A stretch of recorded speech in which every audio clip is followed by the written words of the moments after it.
Ever heard someone say lock, stock, and barrel or describe something as a whole new ball game and thought, haven't I heard this before?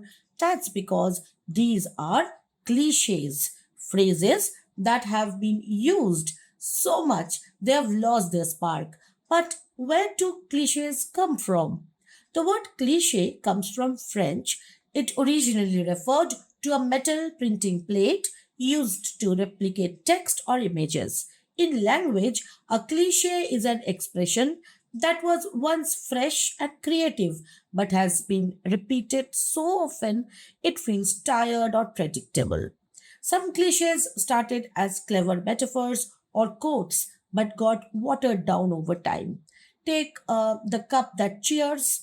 It's a misquotation from William Cowper's poem The Task, once catchy, now cringy. Other cliches come from specialized vocabularies spilling into everyday speech, like paradigm shift or bandwidth for mental capacity. Cliches are everywhere because they're easy. When you're stuck for words, tossing out a familiar phrase can feel safe. It gets the point across without requiring creativity. But here is the problem. Cliches dull the impact of what you are saying.